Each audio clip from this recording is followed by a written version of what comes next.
Hello everyone, welcome to the PYQ series of 12th commerce mathematics, जहाँ पे हम लोग 12th कॉमर्स के महाराष्ट्र बोर्ड के मैथमेटिक्स के सारे चैप्टर वन बाय वन करके उनके PYQs हम सॉल्व कर रहे हैं। और आज के इस वीडियो में हम लोग स्टार्ट करेंगे हमारे मैथ्स 2 का chapter number 6 which is linear programming. तुमने ऑलरेडी इस चैप्टर के बारे में सुना होगा, कभी ये चैप्टर पढ़ा होगा। आज हम ये भी देखेंगे कि एग्जाम में इस चैप्टर से क्या क्वेश्चंस पूछे जाते हैं। अच्छा, ये जो वीडियो है ये सिर्फ PYQ नहीं है, ये एक वन शॉट लेक्चर भी है तुम्हारे लिए। अगर तुमने ये चैप्टर कभी नहीं पढ़ा है तो भी ये एक वीडियो देख के तुम लोगों को चैप्टर समझ में भी आ जाएगा। और PYQ तो हम लोग ऑलरेडी इसमें सॉल्व करेंगे, ठीक है। बहुत छोटा सा चैप्टर है, सिर्फ 2 एक्सरसाइजेस के अंदर कुछ ही टाइप के क्वेश्चंस इसमें से पूछे जाते हैं, ठीक है। Let us start. पहले कॉन्सेप्ट्स देख लेते हैं हम लोग, उसके बाद क्वेश्चंस को सॉल्व करेंगे। तो सबसे पहला सवाल इस चैप्टर में जो तुम्हें आएगा कि व्हाट इज LPP। कोई भी चैप्टर के बारे में बात करता है तो लीनियर प्रोग्रामिंग नहीं बोल के LPP बोलता है बार बार। तो LPP का मतलब होता है लीनियर प्रोग्रामिंग प्रॉब्लम। अब LPP क्यों यूज़ होता है ये समझने के लिए ना तुम्हें एक छोटा सा प्रॉब्लम स्टेटमेंट समझना पड़ेगा। मान लो तुम्हारी एक फैक्ट्री है, फैक्ट्री के अंदर तुम चेयर बनाते हो और टेबल बनाते हो। चेयर और टेबल दोनों ही लकड़ी से बनाते हो, तुम वुडन से बनाते हो, ठीक है। चेयर जो होती है ना वो छोटी होती है थोड़ी, तो उसमें लकड़ी कम यूज़ होता है और टाइम भी कम लगता है, और साथ में वो जब बिकती है तो पैसा भी कम मिलता है। लेकिन जो टेबल है उसमें लकड़ी थोड़ी ज़्यादा लगती है, लेबर भी थोड़ा ज़्यादा लगता है, लेकिन जब वो बिकती है तो पैसा भी थोड़ा ज़्यादा मिलता है। अब अगर तुम एक फैक्ट्री चला रहे हो और तुम दोनों बनाते हो, ठीक है। मान लो एक दिन मैं तुम्हें दे दूं कि एक दिन के अंदर अंदर जितनी चेयर जितना टेबल तुम बना सकते हो उतना बना के मुझे दे दो, मैं तुम लोगों को उसके पैसे दे दूंगा। अब तुम्हें पहले ये डिसाइड करना पड़ेगा ना कि यार मैं कितनी चेयर बनाऊं, कितनी टेबल बनाऊं, क्योंकि तुम्हारे पास एक दिन के लिए अनलिमिटेड लकड़ी पड़ी हुई है करने, तुम्हारे पास कुछ पर्टिकुलर अमाउंट में ही वुड पड़ा होगा। तुम्हारे पास जो लेबर्स हैं वो भी तो लिमिटेड है ना, उसके ऊपर तुम्हारे पास लेबर नहीं है। मतलब तुम ऐसा नहीं कर सकते कि 1000 लेबर एक दिन के लिए लेकर आ जाऊं, बहुत सारा सामान बनवा लो, ऐसे तो हो नहीं सकता।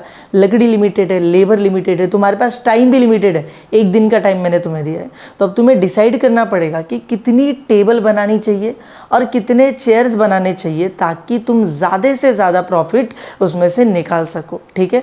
तो ये जो प्रॉब्लम होता है ना कि कितनी चेयर बनाऊँ, कितना टेबल बनाऊँ, मैं डिसाइड नहीं कर पा रहा हूँ ना, ये जो डिसीजन है, ये जो problem of deciding the variables है, इसी को हम लोग सॉल्व करते हैं यूजिंग लीनियर प्रोग्रामिंग प्रॉब्लम। समझ में आया? यहाँ पे मैंने बाजू में यूसेज भी लिखा है, टू मैक्सिमाइज और टू मिनिमाइज। हम लोग किसी चीज़ को मैक्सिमाइज करने के लिए इसका यूज़ करते, मिनिमाइज करने के लिए इसका यूज़ करते। मैक्सिमाइज मतलब क्या, मैं चाहता हूँ मुझे ज़्यादा से ज़्यादा प्रॉफिट हो आज के दिन में, तो ये हो गया मैक्सिमाइजेशन प्रॉब्लम।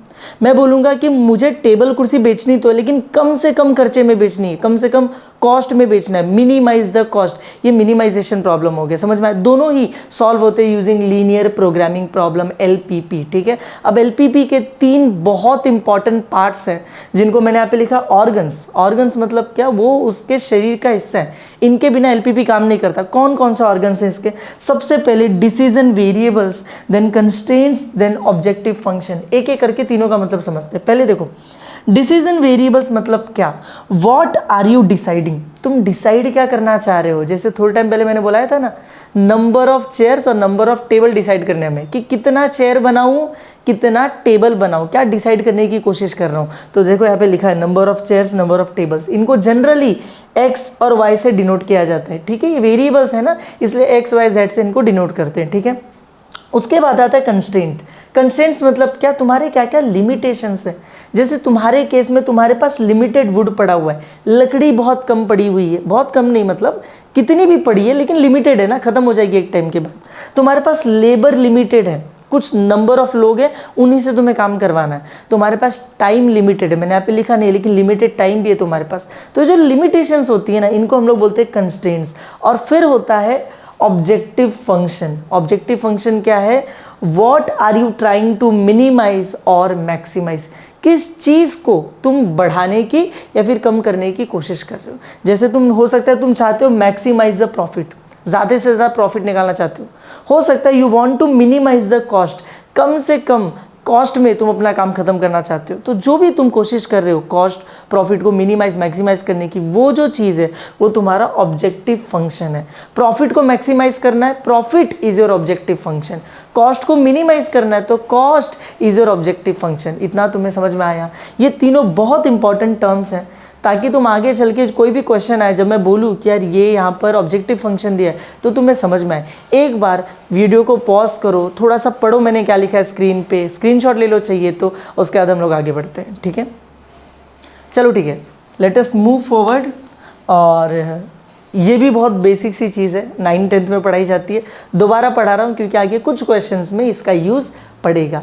ये है हमारे पास एक प्लेन, कार्टेशियन प्लेन। प्लेन मतलब क्या, एक्स एक्सेस बना दिया, वाई एक्सेस बना दिया, ये तुम्हारा प्लेन है। ठीक है, तो इस प्लेन के अंदर तुम्हें एक चीज़ पता होगी कि ये जो एक्सेस है this is my X axis, ये जो वर्टिकल होता है this is my Y access.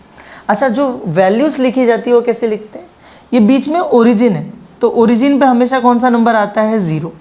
जैसे ओरिजिन से तुम आगे बढ़ोगे राइट साइड में यहाँ पर आएगा 1 2 3 4 5 पॉजिटिव नंबर्स आते हैं। ठीक है, लेकिन अगर तुम ओरिजिन से लेफ्ट साइड में जाओगे ना, तो यहाँ पर -1 -2 -3 -4 -5 नेगेटिव नंबर्स आएंगे। तुम जैसे ओरिजिन के ऊपर जाओगे यहाँ पे 1 2 3 पॉजिटिव नंबर्स आएंगे। तुम जैसे ही नीचे जाओगे -1 -2 नेगेटिव नंबर्स आएंगे। ये तुमने ऑलरेडी 9th-10th में पढ़ा होगा। ठीक है, और यहाँ पर ये जो पहला क्वाड्रेंट बनता है इसको फर्स्ट क्वाड्रेंट बोलते हैं, this is called as second quadrant, इसको थर्ड बोलते हैं और इसको फोर्थ बोलते हैं। किसी को भी फर्स्ट सेकंड थर्ड फोर्थ नहीं बोलते, जैसा लिखा है वैसा ही, this is my first second third and this is my fourth quadrant. कुछ ऑब्जेक्टिव्स हैं जिसके अंदर ये हमें काम आएगा, इसके लिए बता दिया। ठीक है, जब ऑब्जेक्टिव्स करेंगे दोबारा इस वाले पेज पर मैं आऊँगा, तुम्हें दिखाऊंगा, तब देखना कैसे इसका वहाँ पे यूज़ होता है। ठीक है, फिलहाल हम लोग आगे बढ़ते हैं, सॉल्व करना स्टार्ट करते हैं। तो सबसे पहला पेपर जो हमारे सामने है वो है जुलाई 2025 का। अब जुलाई 2025 में हमें दिख रहा है कि 1 मार्क्स का एक ऑब्जेक्टिव पूछा है, 1 मार्क्स का एक और ऑब्जेक्टिव पूछा है, 2 ऑब्जेक्टिव्स पूछे गए। मैं क्या बोल रहा हूँ, ऑब्जेक्टिव्स लास्ट में करते हैं ना, पहले जो एक्चुअल सब्जेक्टिव क्वेश्चन है सॉल्व करने वाले उनको सॉल्व कर लेते हैं, लास्ट में ऑब्जेक्टिव 1-1 मार्क्स वाले सारे करेंगे, ज़्यादा अच्छे से समझ में आएगा। ठीक है, लेकिन फिलहाल इसमें 2 ऑब्जेक्टिव आए थे, याद रखना। और फिर इसमें आया एक 4 मार्क्स का क्वेश्चन सॉल्व करने के लिए। ठीक है, ये तुम्हारा एक्चुअल क्वेश्चन है 4 मार्क्स का, इसको सॉल्व करते हैं। जुलाई 2025 का क्या लिखा है, maximize z equals to 60x + 50y subject to, कुछ यहाँ पे चीज़ें लिख कर देती है। एक बार मैं क्वेश्चन तुम्हें समझाऊंगा, आगे अपने आप ही सारे तुम्हें समझ में आ जाएंगे क्या है इस क्वेश्चन के अंदर। तो इसके अंदर ना, यहाँ पे पहले बोला कि मुझे मैक्सिमाइज करना है, इसका मतलब ये मैक्सिमाइजेशन का क्वेश्चन है। यहाँ पर मैक्सिमाइज की जगह मिनिमाइज भी लिख कर दे सकता है। ठीक है, यही 2 चीज़ें आ सकती है, या तो मैक्सिमाइज या तो मिनिमाइज। दोनों में क्या फ़र्क होता है जब क्वेश्चन सॉल्व करूँगा तो बताऊँगा। ठीक है, लेकिन जब भी ये मैक्सिमाइज मिनिमाइज देगा उसके आगे तुम्हें दिखेगा एक ऐसा इक्वेशन। अब इस इक्वेशन को ही बोलते हैं ऑब्जेक्टिव फंक्शन। इसको क्या बोलते हैं हम लोग, ऑब्जेक्टिव फंक्शन। यही वो चीज़ है जिसको तुम मिनिमाइज या मैक्सिमाइज करना चाहते हो। तो यहाँ पे मैक्सिमाइज किसको करना है, इसको करना है। हमेशा z से स्टार्ट होता है, z इक्वल्स टू कुछ लिखा रहेगा, ये तुम्हारा ऑब्जेक्टिव फंक्शन है। फिर उसके नीचे सब्जेक्ट टू लिख कर दिया होगा हर बार। सब्जेक्ट टू के आगे जो भी चीज़ें तुम्हें यहाँ पर दी गई है, these are called as constraints. इनको हम लोग क्या बोलते हैं, कंस्ट्रेंट्स बोलते हैं। तो किसी भी LPP के क्वेश्चन में तुम्हें ऑब्जेक्टिव फंक्शन दिया होता है, कंस्ट्रेंट्स दिए होते हैं और बता दिया होता है कि मिनिमाइज करना है या मैक्सिमाइज करना है, और तुम्हें उसको सॉल्व करना पड़ेगा। 4 मार्क्स के लिए, ज़्यादातर केसेस में 4 मार्क्स के लिए क्वेश्चन आता है, कभी कभी 3 मार्क्स के लिए भी आता है, वो थोड़ा सा आसान होता है। ठीक है, फिलहाल इसको सॉल्व करते हैं और देखते हैं कैसे सॉल्व किया जाता है। ठीक है, ये पूरा मिटा देता हूँ। तो सबसे पहली चीज़ जो तुम्हें करनी है ना, तुम्हें बनाना है एक टेबल। मैं सॉल्व करना स्टार्ट कर रहा हूँ, तुम्हें बनाना एक टेबल, सेम टू सेम जैसे मैं बना रहा हूँ वैसे बनाना है। तुम यहाँ पर लिखो इन इक्वेशन। ठीक है, फिर इन इक्वेशन लिखने के बाद तुम लिखो यहाँ पर इक्वेशन। इक्वेशन के बाद तुम यहाँ पे लिखोगे x इंटरसेप्ट, और फिर यहाँ पर आ जाएगा y इंटरसेप्ट, और फिर लास्ट में यहाँ पर आ जाएगा रीजन। सेम टू सेम ऐसे ही तुम्हें भी टेबल बनाना है, कुछ भी अलग नहीं होगा, ध्यान देना। ठीक है, अच्छा, इन इक्वेशन के अंदर क्या लिखा जाएगा मालूम है, जो भी तुम्हारे कंस्ट्रेंट्स है वो लिखे जाएंगे। कंस्ट्रेंट्स कौन कौन से, ये रहे 1 2 3, ये कंस्ट्रेंट्स है। तो लिखते हैं x + 2y ≤ 40। मैं यहाँ पे लिख देता हूँ x + 2y ≤ 40। दूसरा कंस्ट्रेंट क्या है, 3x plus 2y, 3x plus 2y less than equals to 60, less than equals to 60।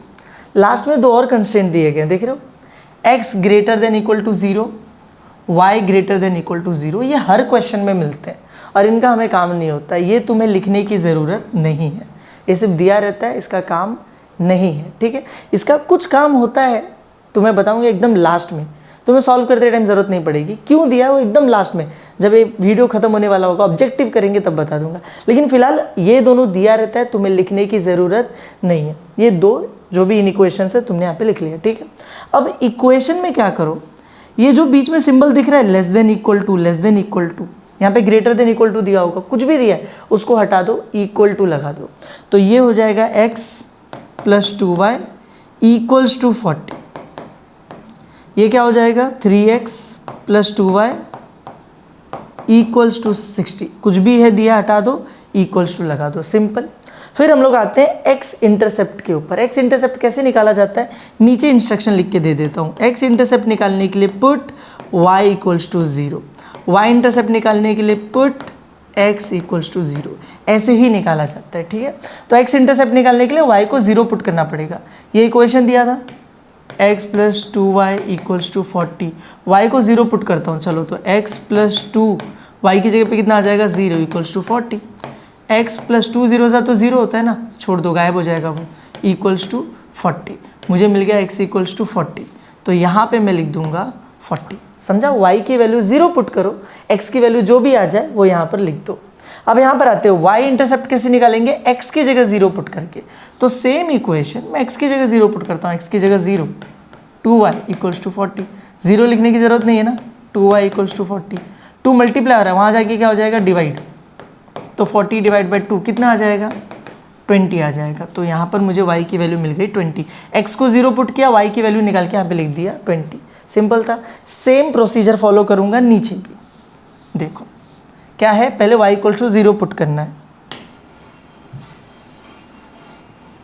अरे मैं बार बार उसके लिए मिटा रहा हूँ, मिट ही जा रहा है। चल ये रहा इक्वेशन, क्या दिया है, 3x plus 2y equals to 60। मैं स्लो जा रहा हूँ क्योंकि फर्स्ट क्वेश्चन है, इसके आगे जो क्वेश्चंस मैं कराऊंगा उसमें थोड़ा सा स्पीड बढ़ा दूंगा क्योंकि तुम्हें चीज़ें समझ आ चुकी होंगी। y की वैल्यू 0 पुट करनी है, तो 3x प्लस 2 y की जगह पे 0 इक्वल्स टू 60, 3x 2 0 सा तो 0 होता है, हटा दो उसको, इक्वल्स टू 60, 3 को वहाँ पे भेजो तो 60 अपॉन में 3 कितना आ जाएगा, 20 आ जाएगा। तो x की वैल्यू कितनी आ गई, 20। अब सेम वे में same equation 3x plus 2y equals to 60। अब क्या करना है, x को 0 पुट करना है, तो 3x की जगह पे 0 प्लस 2y इक्वल्स टू 60, ये तो पूरा 0 हो जाएगा, ये हो गया 2y इक्वल्स टू 60, 2 को उधर भेज दो तो डिवाइड होकर कितना आ जाएगा 30, तो यहाँ पर y की वैल्यू कितनी आ गई 30। समझा तुम लोगों को, ऐसे पुट कर करके तुम्हें वैल्यूज़ निकाल देनी है। ये एक बार हो जाए फिर आगे बढ़ते हैं और हमें लिखना है रीजन। रीजन में दो वैल्यूज आ सकती है, या तो ओरिजिन साइड या तो नॉन ओरिजिन साइड, सिर्फ यही दोनों वहाँ पे लिखे जा सकते हैं। कब लिखना है, अगर मुझे लेस देन इक्वल टू दिखाई देता है ऐसा तो मैं ओरिजिन साइड लिखूँगा, ग्रेटर देन इक्वल टू दिखाई देता है तो मैं नॉन ओरिजिन साइड लिखूँगा। Very very simple. Less than है तो ओरिजिन, ग्रेटर देन है तो नॉन ओरिजिन। तो यहाँ पर देखता हूँ मैं क्या लिखा हुआ है, लेस देन लिखा हुआ है, देख रहे हो पहला वाला लेस देन लिखा है, लेस देन। यहाँ पे भी क्या लिखा है, लेस देन, तो ये भी ओरिजिन साइड है, ये भी ओरिजिन साइड है, तो यहाँ पर आ जाएगा ओरिजिन साइड, यहाँ पर भी क्या आ जाएगा ओरिजिन साइड। अच्छा, आंख बंद करके दोनों सेम नहीं लिखने का, कभी कभी हो सकता है यहाँ पर लेस देन इक्वल टू दिया हो, यहाँ पे ग्रेटर देन इक्वल टू दिया हो, तो ये ओरिजिन है नॉन ओरिजिन, ऐसा अलग अलग भी हो सकता है। ऐसा मत करना कि ऊपर वाला ओरिजिन है तो दोनों ओरिजिन लिख दिया, एक ओरिजिन दूसरा वाला नॉन ओरिजिन पॉसिबल है। तो यहाँ पे दोनों को देखो और उसके बाद ही आंसर लिखो, ठीक है। और हमारा टेबल बन के तैयार है। ये टेबल अगर तुमने बना दिया एग्जाम में तो तुम्हें 1 मार्क्स मिल जाएगा। इसका 4 मार्क्स का क्वेश्चन है, 1 मार्क्स मिल जाएगा। तुम बोलोगे इतना बड़ा टेबल 1 मार्क्स, अरे मैंने सिखाया इसलिए टाइम गया, तुम बनाओगे तो ज़्यादा टाइम नहीं जाता है, 1 मार्क्स इसका मिलेगा। टेबल बन गया, उसके बाद सेकेंड स्टेप आता है, हमें बनाना है ग्राफ। क्या बनाना है, ग्राफ, वो भी रफ डायग्राम बनाना है। तो तुम्हें अपने पेपर में ही बनाना है, अलग से ग्राफ पेपर नहीं मिलेगा, ठीक है, पेपर में ही स्केल वगैरह लेके बना दो। तो कैसे बनाऊंगा मैं, चलो एक ग्राफ बनाते हैं।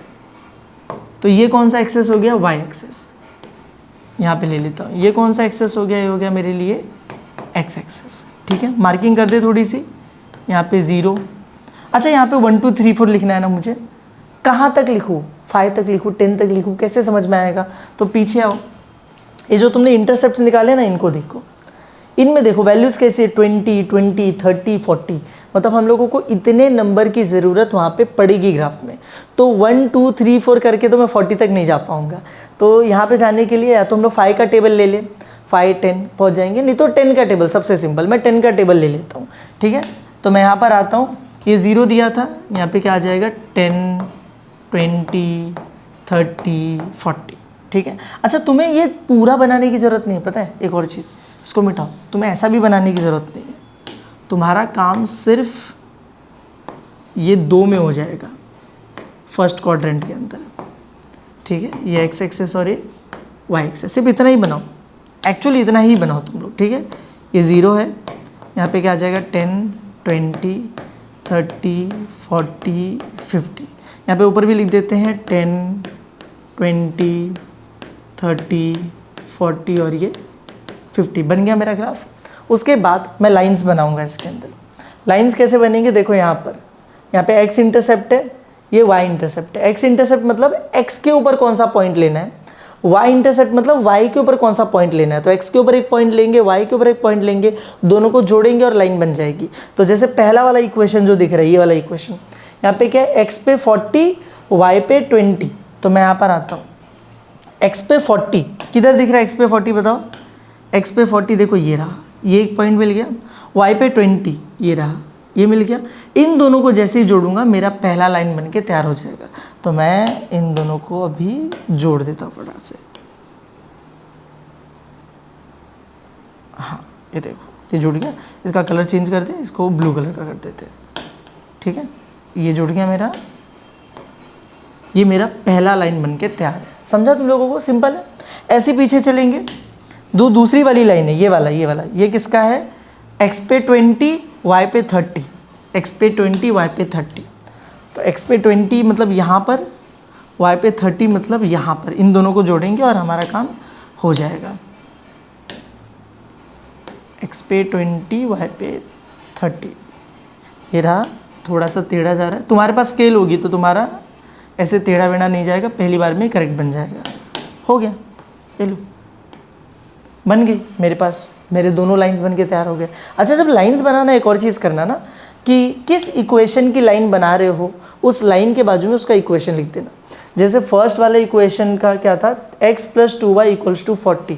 तो लाइन जैसे ही बनी, कौन सी लाइन है पहली वाली, देखो ये रही, इसके बाजू में लिख दो x + 2y = 40।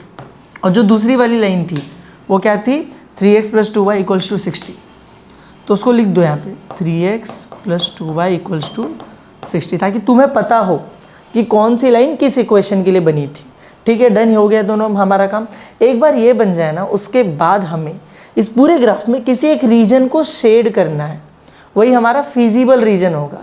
किसको शेड करूँ, लेकिन यहाँ पे तो बहुत सारे जगह दिख रहे हैं। देखो ये अंदर दिख रहा है, एक जगह ये है, एक तो देखो ट्रायंगल जैसा दिख रहा है, इधर है, इधर पे भी है, बाहर भी बड़ा सा एरिया है। किसको शेड करना है, तो इधर पे आ जाओ। हमने देखा था रीजन जो है दोनों ही लाइंस के लिए क्या है, origin side, origin side. Origin side का मतलब समझते हो तुम लोग क्या होता है, ओरिजिन साइड का मतलब ऐसा होता है कि अगर मान लो एक लाइन है यहाँ पर ऐसे, तो ये जो लाइन है ना, ये अंदर की तरफ आ रही है, ओरिजिन की तरफ आ रही है। देखो ये ओरिजिन है ना, दिस इज माय ओरिजिन। तो ओरिजिन साइड का मतलब ये जो लाइन है ना, ये अंदर की तरफ आ रही है, ये ओरिजिन की तरफ जा रही है, तो ओरिजिन साइड बोलते हैं। इसी का अगर उल्टा कर दूं मैं, वो ओरिजिन से दूर जा रही है, तो उसको मैं क्या बोलूँगा, नॉन ओरिजिन साइड। देखो अगर ऐसे ओरिजिन से दूर जा रही होगी तो उसको क्या बोलेंगे हम लोग, नॉन ओरिजिन साइड बोलेंगे। तो अब देखो ये लाइन भी ओरिजिन की तरफ आ रही है, ये लाइन भी ओरिजिन की तरफ आ रही है, क्योंकि दोनों ओरिजिन साइड है। हमें चाहिए दोनों का कॉमन एरिया, जो दोनों में कॉमन है। पता है, मैं तुम लोग को सिंपल हैक बताता हूँ। दोनों ओरिजिन साइड है ना, सबसे अंदर का जो एरिया होगा वो दोनों में कॉमन होगा। क्योंकि दोनों जब ओरिजिन की तरफ आएंगी तो सबसे अंदर वाले एरिया से दोनों होके गुजरेंगी। तो सबसे अंदर वाला एरिया कौन सा है यहाँ पे सर जी? ये देखो, ये रहा सबसे अंदर वाला एरिया, यही मेरा फिजिबल रीजन है। ठीक है, वेरी सिंपल हैक। सारे ओरिजिन साइड है तो ढूंढो पूरे ग्राफ के अंदर सबसे अंदर का एरिया कौन सा है, उसको शेड कर दो, वही तुम्हारा फिजिबल रीजन होगा, कॉमन एरिया होगा। ठीक है, ये दोनों ही लाइंस जो होंगी, तुम लोग खुद देखो ना, ये वाली लाइन भी इधर से होके जाएगी, ये वाली लाइन भी इधर से होके जाएगी। हमें दोनों में कॉमन एरिया निकालना था, तो कॉमन एरिया निकालने के लिए सिंपल हैक रखा मैंने, दोनों ओरिजिन है, सबसे अंदर वाले एरिया को शेड कर दो। तो this is my feasible region, वहाँ पे लिखने का ऐसे एरो बना के कि this is my feasible region. ठीक है, मुझे मेरा फिजिबल रीजन मिल गया। ये ग्राफ बनाने का तुम्हें मिलेगा 1 मार्क्स, 1 मार्क्स मिलेगा रफ डायग्राम के लिए। ग्राफ बनाना है, उसके अंदर लाइंस बनाने हैं, रीजन शेड कर देना है, करेक्ट बनाया तो 1 मार्क्स मिल जाएगा। एक बार ये हो गया, अब हम लोग चलते हैं थर्ड स्टेप की तरफ। हमारा थर्ड स्टेप क्या है मालूम है? कि ये जो ग्राफ हमने बनाया, इसमें हमें फिजिबल रीजन मिला, हमें निकालने हैं corner points of feasible region. क्या निकालने हैं? Corner points of feasible region. तुमने फिजिबल रीजन को शेड किया, उसके कोने निकालो। किधर है इसके कोने? देखो, ये रहा फिजिबल रीजन, इसके कोने ढूंढते हैं। किसी ऐसे मार्कर का यूज़ करूँगा जो तुम्हें अभी तक यूज़ नहीं हो। देखो, ये रहा फिजिबल रीजन, इसके कोने किधर है? देखो, ये इसका एक कोना है, दिख रहा है? उसी का कोना है। ये इसका एक कोना है, एक ये कोना है और एक ये कोना है, दिखाई दे रहा है साफ साफ? 1 2 3 4। हमारा फिजिबल रीजन कुछ ऐसा दिखता है। तो ये उसका एक कोना, ये कोना, ये कोना, ये कोना, इनको बोलते हैं कॉर्नर पॉइंट्स। कॉर्नर पॉइंट्स निकालने, मुझे 4 कॉर्नर पॉइंट्स मिल गए दोनों। उन सबको एक एक नाम दे दो, सबको, चारों को कुछ भी नाम दे सकते हो, इट इज़ योर चॉइस। तो मैं एक काम करता हूँ, इसको नाम दे दिया ए, इसको नाम दे दिया बी, इस वाले को नाम दे दिया सी और इस वाले को नाम दे दिया डी, चारों को। और यहाँ पर अब मुझे चारों के कोऑर्डिनेट्स लिखने हैं, ए बी सी और डी। ए किधर है? ए ये रहा। अच्छा, ए बहुत क्लियर है, ए कौन से एक्सेस पे? वाई एक्सेस के ऊपर है। कोई भी पॉइंट जब वाई एक्सेस के ऊपर होती है ना, तो उसका एक्स का वैल्यू क्या होता है? 0। और वाई का वैल्यू क्या होगा सर जी? देखो साफ साफ तो दिख रहा है, 20 पे है वो, तो 20। अच्छा, बी के लिए निकालते, बी किधर है? बी ये रहा। बी की दिक्कत है, बी ना तो एक्स एक्सेस के ऊपर है ना वाई एक्सेस के ऊपर है, बी ऐसे हवा में लटक रहा है, तो हमें बी के कोऑर्डिनेट्स नहीं पता, हम लोग नहीं लिखेंगे बी के कोऑर्डिनेट्स। सी के लिए लिखते हैं, सी किधर है? देखो ये रहा, एक्स एक्सेस पे, एक्स एक्सेस के लिए वाई क्या होता है? हमेशा 0, और एक्स की वैल्यू क्या होगी? साफ साफ दिख रहा है, 20 होगी। ठीक है, डी के लिए लिखते हैं, डी किधर है? डी ओरिजिन पे है, देख रहे हैं? ओरिजिन क्या होता है? हमेशा 0,0। हमें ए सी डी मिल गया, बी नहीं मिला क्योंकि हवे में लटक रहा था। हवे में लटकने वाले पॉइंट को क्या करते हैं? सॉल्व करके निकालना पड़ता है। कैसे सॉल्व करेंगे? वैसे ग्राफ अगर ध्यान से देखोगे तो मिलेगा, देखो ना ये पॉइंट, यहाँ से देखो एक्स पे देखोगे तो ये 10, एक्स पे कौन से है? ये 10 वैल्यू पे है। ठीक है, वाई का कोऑर्डिनेट ढूंढने की कोशिश करोगे तो देखोगे 20 और 10 के बीच में 15 कुछ आएगा। 10 और 15 इसके कोऑर्डिनेट्स दिख रहे हैं, पर वो रफ डायग्राम है, उस पर भरोसा नहीं कर सकते, हमें सॉल्व करके निकालना पड़ेगा। तो हम यहाँ पर आते हैं और अब बी फाइंड करेंगे। मैं लिखूँगा टू फाइंड बी। कैसे फाइंड आउट करेंगे? वेरी बेसिक चीज़ है ये, बहुत बचपन से पढ़ाया जाता है हम लोगों को। ये जो बी है ना, ये दोनों लाइन के इंटरसेक्शन पे बन रहा है। देख रहे हो, दोनों लाइन एक दूसरे को ऐसे काट के जा रही है, काटने वाले पॉइंट पे बन रहा है। जब दो लाइन से एक दूसरे को काटे, उनके इंटरसेक्शन पे एक पॉइंट बने, तो उसको निकालने का तरीका होता है दोनों इक्वेशन को साइमल्टेनियसली सॉल्व कर दो। क्या कर दो? साइमल्टेनियसली सॉल्व कर दो। तो मैं लिखता हूँ टू फाइंड बी, इक्वेशंस लिख लेते हैं। x + 2y = 40, 3x + 2y = 60। इन दोनों को साइमल्टेनियसली सॉल्व करो। बचपन में सीखा था हमने 9th-10th के अंदर। ठीक है, पहले तो x नहीं तो y का, दोनों का कोई भी कोऑर्डिनेट, इसके मार्क्स नहीं मिलते, पहले बोल रहा हूँ मैं। आंसर जो निकलेगा वो मैटर करता है, तुम सॉल्व करके कितना दिखाओगे मैटर नहीं करता है, तुम सीधे सीधे आंसर निकालने पे ध्यान दो। तो x नहीं तो y का कोऑर्डिनेट सेम होना चाहिए। यहाँ पे x का 1 है, 3 है, अलग अलग है। y का 2 और 2 है, सेम है। तो क्या करूँ? दोनों इक्वेशन को सबट्रैक्ट कर देता हूँ। तो सबट्रैक्ट करेंगे तो क्या हो जाएगा? x + 2y = 40, 3x + 2y = 60। मैं कर रहा हूँ सबट्रैक्ट, नीचे सबका साइन चेंज होगा, ये नेगेटिव नेगेटिव नेगेटिव। x और -3x, x में से -3x किया तो क्या बचा, -2x बचा, +2y -2y तो कैंसिल हो गया। 40 में से -60 किया तो -20 बचा, दोनों साइड माइनस माइनस कट गया। 2x = 20, 2 मल्टीप्लाई हो रहा है, उधर जाके क्या हो जाएगा, डिवाइड, x की वैल्यू मिल गई, कितनी आ गई, 10। ठीक है, इसको ऐसे ही सॉल्व करना, adding equation, subtracting equation, multiplying, वो मत लिखना, ठीक है, उसका टाइम नहीं है हमारे पास, मार्क्स नहीं मिलते उसके साथ। चलो x हो गया 10, अब पुट करो x की वैल्यू, पुट x = 10 इन किसी भी इक्वेशन में पुट कर दो। फर्स्ट में पुट कर देता हूँ, तो फर्स्ट क्या दिया था, x + 2y = 40, तो x की जगह अब लिख दो 10 + 2y = 40। अच्छा, जो +10 है इसको इधर से भेज देते हैं उधर पे, तो 2y = 40 + 10 वहाँ जाके -10 हो गया, 2y = कितना हो गया, 30। अब 2 यहाँ पे मल्टीप्लाई हो रहा है, उधर भेज दो, डिवाइड हो जाएगा, तो 30 / 2 तुम्हें पता है कितना आने वाला है, 15। तो मुझे b के कोऑर्डिनेट्स मिल गए।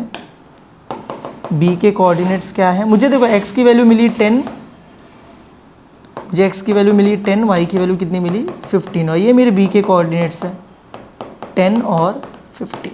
लो, तो a b c d चारों पॉइंट्स मिल चुके हैं हमें, और तुम्हें निकालना पड़ेगा, याद रखना थर्ड स्टेप यही होता है। इसका कितना, ये सारे पॉइंट्स निकालने का कितना मार्क्स मिलता है, 1 मार्क्स मिलता है बस। ठीक है, चलो एक बार ये पॉइंट्स निकल के अब हम लोग चलेंगे हमारे लास्ट स्टेप की तरफ। हमें 3 मार्क्स मिल चुके हैं, ठीक है, 1 इसका, फिर यहाँ पे 2 मार्क्स, यहाँ पे 3 मार्क्स। अब लास्ट स्टेप करेंगे और चौथा मार्क्स भी हम लोग निकाल लेंगे। तो लास्ट स्टेप है हमारा, हम लोग अब हमारा ऑब्जेक्टिव फंक्शन लिखेंगे। तो गिवन, क्या गिवन था हमें, हमारा ऑब्जेक्टिव फंक्शन दिया हुआ था।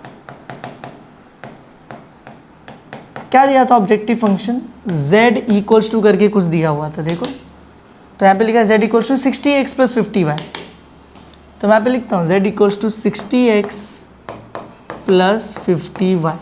ठीक है, अब हम लोग ना इसमें सारे पॉइंट्स, हमारे 4 पॉइंट्स मिले थे हमें, सारे पॉइंट्स एक एक करके इसके अंदर पुट करते जाएंगे। तो a वाला क्या था हमारा, 0,20 था, देखो पॉइंट्स मिले थे, a क्या था, 0,20।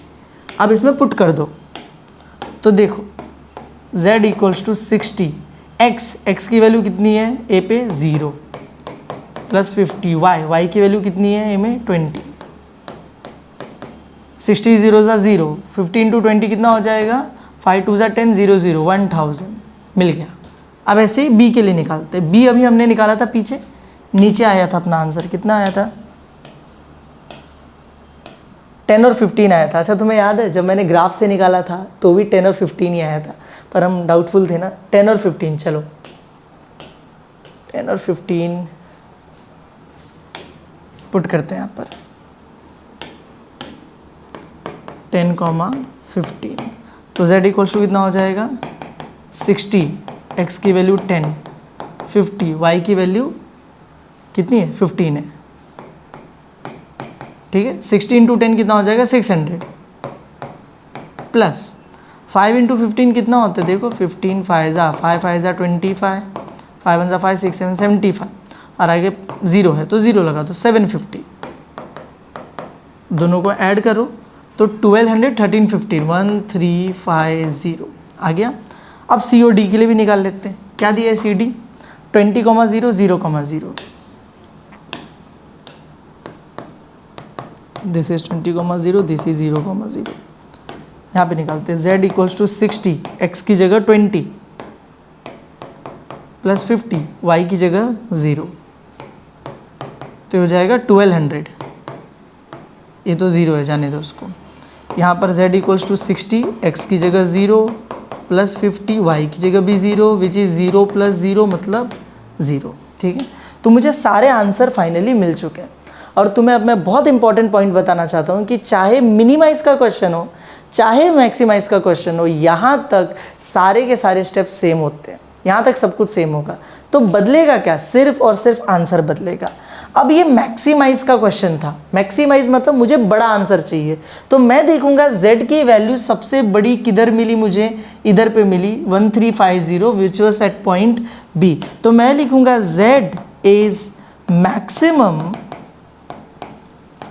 एट पॉइंट b, उसका कोऑर्डिनेट्स भी लिखना पड़ेगा 10, 15, उन्हें नाम नहीं चाहिए, उन्हें कोऑर्डिनेट्स चाहिए। 10,15 पे मेरे z की वैल्यू जो है वो मैक्सिमम है। एंड मैक्सिमम वैल्यू कितनी आई है वो भी लिख दो। Maximum value is 1350। Maximum value is 1350। समझ में आया तुम लोगों को?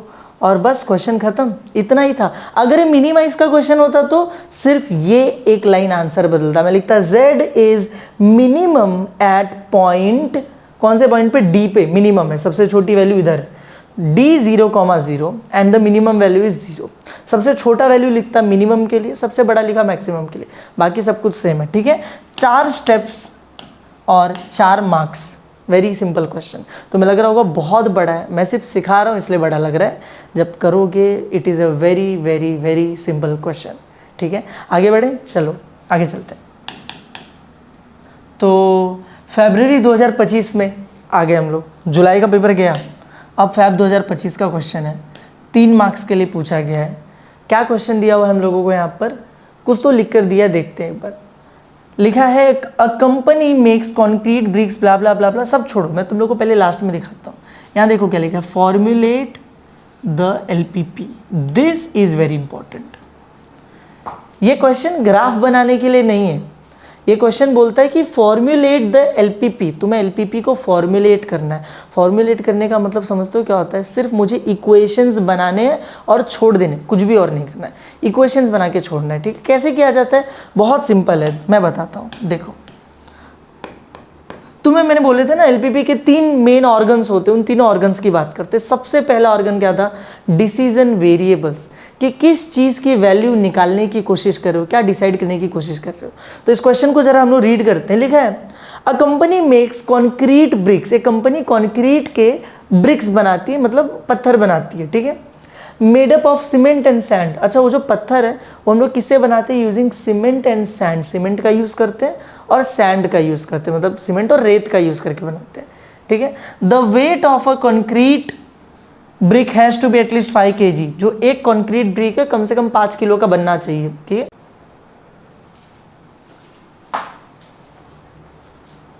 The weight of a concrete brick has to be at least 5 kg, मतलब जो पत्थर बनना चाहिए वो कम से कम 5 किलो का बनना चाहिए। उससे कम का बनेगा तो घर ही तुम्हारा कमज़ोर हो जाएगा ना बहुत, तो 5 किलो का कम से कम होना चाहिए। फिर सीमेंट कॉस्ट ₹20 पर kg, सीमेंट 20 रुपये पर kg का आता है। सैंड कॉस्ट 6 रुपीज़ पर kg, सैंड जो है वो 6 रुपये पर kg का आता है। तुम्हें खरीदना भी तो पड़ेगा ना पत्थर बनाने के लिए, सीमेंट और रेती, तो उनका दाम दिया है कितने कितने रुपए का तुम्हें मिलेगा।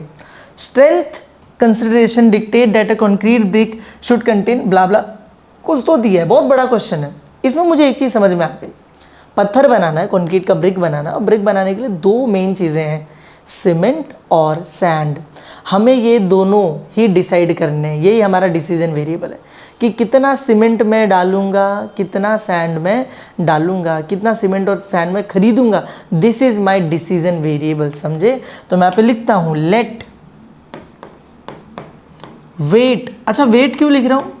सीमेंट और सैंड का नंबर थोड़ी होता है, नंबर ऑफ सीमेंट मतलब क्या, 4 cement 5 cement, number of sand बोलूँगा क्या? नहीं, वेट उनका होता है। तो लेट वेट ऑफ सीमेंट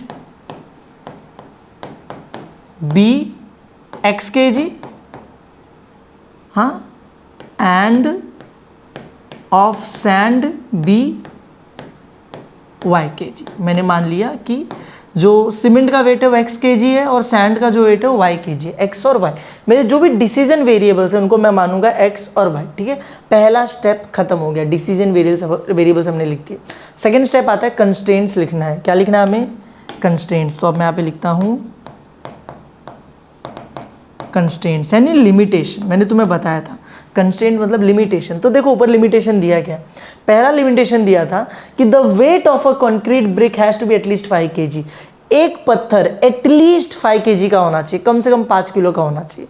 पत्थर कैसे बना रहे हो? सैंड और सीमेंट डाल के, सीमेंट डाला प्लस सैंड डाला, इन दोनों को डाला, दोनों को मिक्स किया।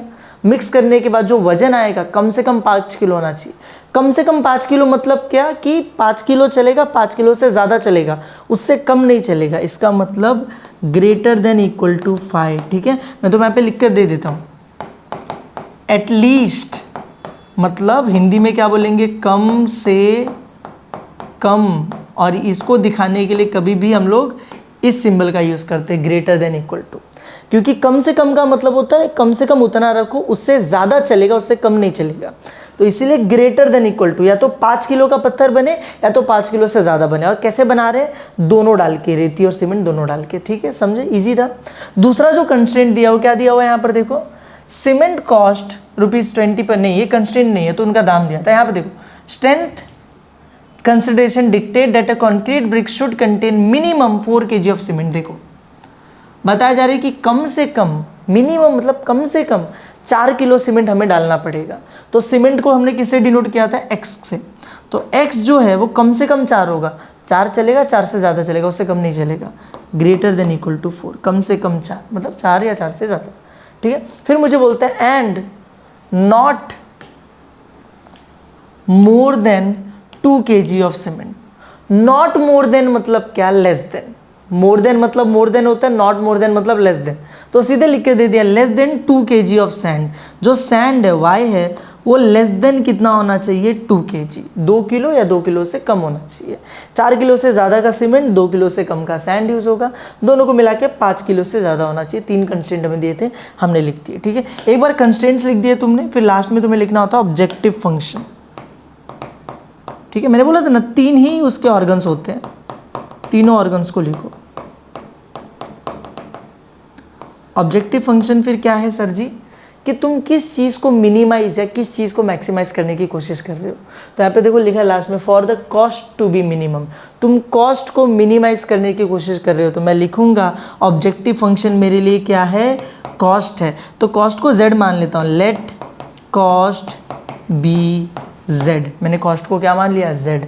तो z इक्वल्स टू, अब मैं कॉस्ट को डिफाइन कैसे करूँगा, तो ऊपर दिया हुआ था कि कॉस्ट, ये देखो यहाँ पे कॉस्ट दिया हुआ है, 20 रुपीज़ पर kg मेरा सीमेंट आता है, 6 रुपीज़ पर kg मेरा सैंड आता है। तो 20 रुपीज़ पर kg सीमेंट प्लस 6 रुपीज़ पर kg मेरा सैंड। तो ये बन गया मेरा कॉस्ट का फंक्शन, समझे, इजी था, सिंपल था। ये सब बनने के बाद मैं लास्ट में लिखूंगा फॉर्मुलेशन। लास्ट में क्या लिखा जाता है, फॉर्मुलेशन, ठीक है। ये लिखना मत भूलना, इसी के एक्चुअल मार्क्स मिलते हैं। तो हम लोग क्वेश्चन बनाएंगे, कैसे बनाएंगे, मिनिमाइज करने को दिया था ना, मिनिमाइज के आगे ऑब्जेक्टिव फंक्शन लिखो, z equals to 20x plus 6y, फिर लिखने का सब्जेक्ट टू,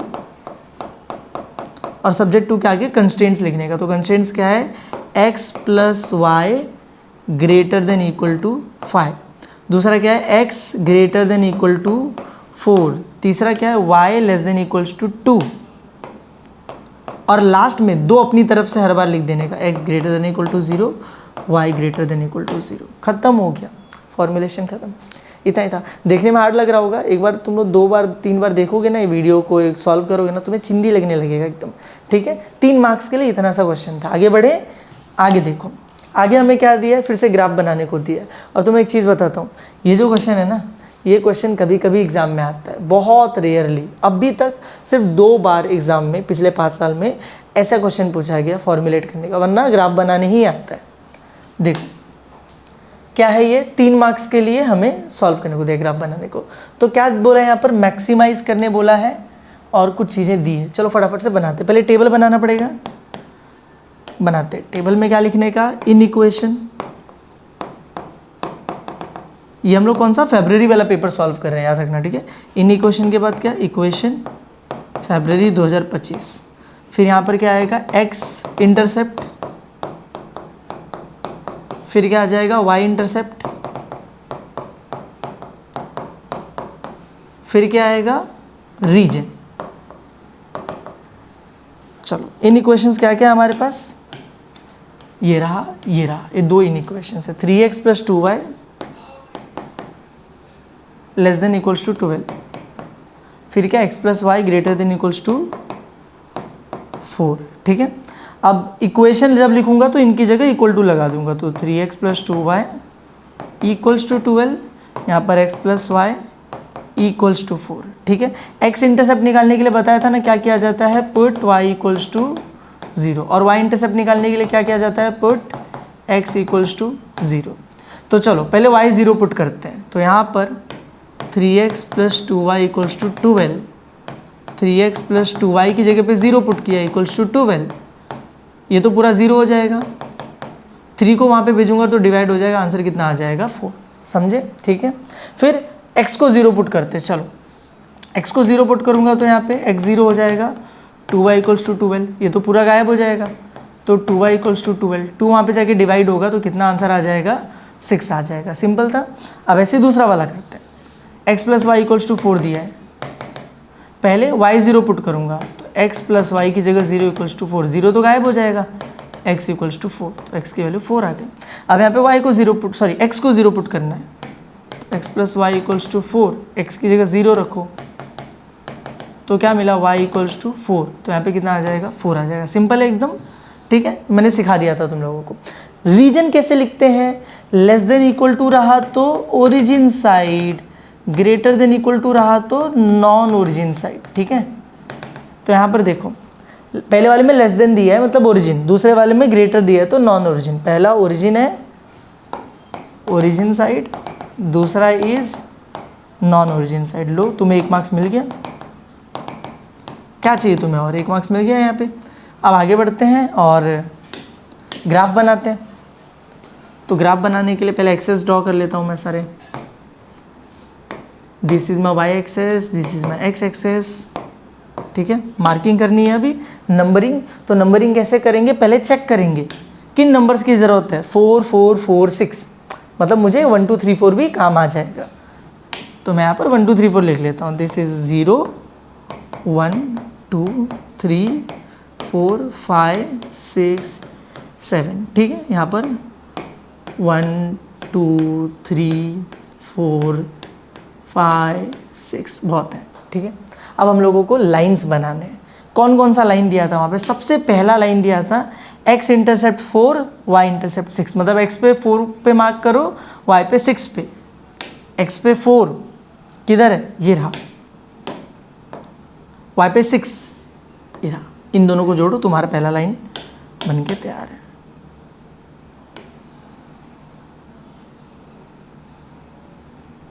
प्रॉपर बना एकदम, ये लो पहला लाइन बन गया। और यहाँ पे लिख दो बाजू में, कभी भी इक्वेशन बाजू में लिख देने का। तो ये कौन से इक्वेशन का था, 3x plus 2y equals to 12, तो लिख दो 3x plus 2y equals to 12। अब दूसरा वाला बनाते हैं। दूसरे वाले में दोनों में क्या क्या दिया है, 4 4 दिया है, तो अब मैं दोनों पे 4 4 पे मार्क कर लूँगा।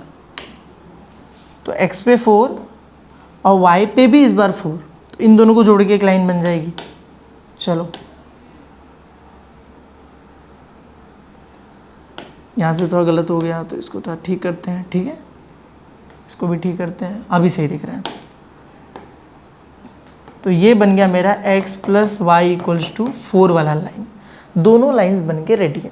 अब शेडिंग करनी है ना, किसको शेड करूँगा, मैंने बोला था सारे ओरिजिन होते हैं तो सबसे अंदर वाला पार्ट आता है, सबसे अंदर वाला पार्ट। लेकिन यहाँ पर एक ओरिजिन है, एक नॉन ओरिजिन है। ठीक है, हमेशा याद रखो सारे ओरिजिन सबसे अंदर वाले पार्ट को शेड करना है। एक ओरिजिन एक नॉन ओरिजिन रहा ना तो तुम्हें बीच वाले को शेड करना है, क्योंकि एक अंदर आ रहा है एक बाहर जा रहा है, तो कॉमन रीजन किधर आ जाएगा, बीच में। ठीक है, तो यहाँ पर बीच वाले एरिया को मैं करूँगा शेड। तो दिख रहा है बीच वाला एरिया, इसको शेड कर दो।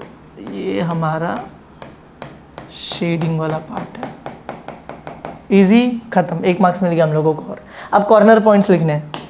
लिखो corner points of feasible region. यहाँ पर लेबल नहीं किया हमने कि this is our feasible region. चलो कॉर्नर पॉइंट्स कौन कौन से हैं मुझे यहाँ पे दिख रहे हैं। एक तो ये कॉर्नर पॉइंट है, एक ये कॉर्नर पॉइंट है और एक ये वाला कॉर्नर पॉइंट है। देख रहे हो, 3 ही कॉर्नर पॉइंट है उसके। तीनों को नाम दे देंगे। इसको नाम दे देता हूँ ए, इसको बी और इसको दे देता हूँ सी। तो यहाँ पे हम लोग लिखते हैं हमारे 3 पॉइंट्स ए बी और सी। कोऑर्डिनेट्स लिखते हैं पहले ए। ए यहाँ पर कौन सा एक्सेस पे, एक्स एक्सेस पे। तो एक्स एक्सेस के लिए y 0 होता है। एक्स की वैल्यू क्या होगी, दिख रहा है सामने 4। यहाँ पर b कहाँ पर है, b हमारे वाई एक्सेस पे, तो वाई एक्सेस पे x 0 होता है और y की वैल्यू क्या होगी, हम लोगों को दिख रही है 6 है, तो यहाँ पे 6 आ जाएगा। और c के लिए क्या होता है, किधर है c, ये रहा c, y एक्सेस पे है मतलब x 0 होगा और y की वैल्यू कितनी होगी 4, तो यहाँ पे आ गया 4। दिख रहा है, 3 कॉर्नर पॉइंट्स थे, तीनों के कोऑर्डिनेट्स हमें पता है, कोई भी बीच में नहीं है जिसको निकालना पड़ेगा, तभी ये 3 मार्क्स का क्वेश्चन है ना। तुम्हारा 1 मार्क्स बच रहा है बीच में, क्योंकि एक स्टेप बच रहा है तुम्हारा बीच में, ठीक है। तो ये हम लोगों को पॉइंट्स मिल गया। अब लास्ट स्टेप क्या है, हम लोगों को ऑब्जेक्टिव फंक्शन में ये तीनों पुट करना है, तो मैं लिखूंगा ऑब्जेक्टिव फंक्शन। हमारा क्या दिया था objective function, z equals to, देखा ही नहीं हमने, अभी देखते हैं, 4x + 6y, तो z equals to 4x + 6y। तो चलो अभी निकालते हैं at point A, point B और पॉइंट C। क्या दिया हुआ है, 4, 0, 0, 6, 0, 4। z इक्वल्स टू 4, x की जगह क्या आ जाएगा 4 + 6, y की जगह क्या आ जाएगा 0, 4 4 16, ये तो 0 हो जाएगा जाने तो। यहाँ पर z इक्वल्स टू 4, x की जगह 0 + 6, y की जगह 6 आ जाएगा, ये तो 0 हो जाएगा, यहाँ पे आ जाएगा 36, ठीक है। यहाँ पर z इक्वल्स टू 4, x की जगह 0 + 6, y की जगह कितना आ जाएगा 4, 4 0 0, 6 4 24, ठीक है। अब मुझे देखना है कि मिनिमाइज दिया था कि मैक्सिमाइज दिया था, तो मैं पीछे चलता हूँ, मुझे दिख रहा है यहाँ पे दिया था मैक्सिमाइज, तो मैं सबसे बड़ा वाला उठाऊंगा, तो मैं यहाँ पे लिखता हूँ therefore z is maximum at, किधर मैक्सिमम है देखो तीनों में से, यहाँ पर 36 वाले पे मैक्सिमम है, मतलब पॉइंट B पे, at B 0, 6, and maximum value कितनी है, मैक्सिमम वैल्यू इज 36। समझा, एकदम चिंदी है। अगर ये मिनिमाइज करने के लिए बोला होता तो मैं यहाँ पर आंसर लिखता 16 वाला, मैं लिखता minimum at point A 4, 0 and minimum value is 16। Very very simple question, समझा तुम लोगों को, बहुत चिंदी है। आगे बढ़े, मिल गया तुम लोगों को, 3 मार्क्स का था, 3 मार्क्स मिल गया। आगे चलते हैं नेक्स्ट पेपर के ऊपर। तो अगला पेपर है हमारा जुलाई 2024 का। अब जुलाई 2024 में भी स्टार्टिंग में 2 ऑब्जेक्टिव्स दिए हैं, जो मैंने बोला हम लोग लास्ट में करेंगे। तो आगे बढ़ते हैं। अब यहाँ पर आ गया सॉल्व करने के लिए। अच्छा, सॉल्व करने के लिए ना यहाँ पे पता है क्या है, ये देखो मैक्सिमाइज करने बोला है, 2 यहाँ पर कंस्ट्रेंट दिए, दोनों ही लेस देन इक्वल टू, मतलब दोनों ही ओरिजिन साइड है, ओरिजिन। तो तुम्हें पता है, तुम पहले टेबल बनाओगे 1 मार्क्स, फिर ग्राफ बनाओगे 1 मार्क्स। ग्राफ में फिजिबल रीजन कहाँ आएगा, दोनों ओरिजिन है, सबसे अंदर वाला जो एरिया होगा उसको शेड करना, वही तुम्हारा फिजिबल रीजन होगा। उसको सॉल्व करोगे, आंसर मिल जाएगा। सिंपल है, ये सेम क्वेश्चन है जैसा हमने स्टार्टिंग में किया था, ठीक है। तो इसको वैसे ही सॉल्व कर लेना, इसमें ज़्यादा टाइम वेस्ट नहीं करते। जो टाइप में हमने नहीं किए ना, उन टाइप्स के मैं तुम्हें सॉल्व करवाता हूँ। ये तो चलो जाने दो। कितने मार्क्स के लिए था देखो, 4 मार्क्स के लिए था। आगे बढ़ते हैं। फिर आता है हमारा अगला पेपर मार्च 2024। इस चैप्टर का वेटेज 6 मार्क्स का है, तो जनरली इसमें से 2 ऑब्जेक्टिव्स आते हैं 1-1 मार्क्स के, और 4 मार्क्स का क्वेश्चन आता है सॉल्व करने के लिए। ऑब्जेक्टिव्स लास्ट में करते हैं।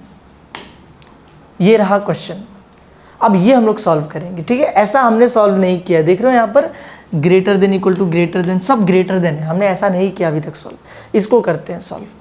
चलो सबसे पहले क्या करेंगे, टेबल बना लेंगे। टेबल में पहले क्या आता है, इन इक्वेशन, फिर क्या आता है, इक्वेशन, फिर क्या आता है, एक्स इंटरसेप्ट,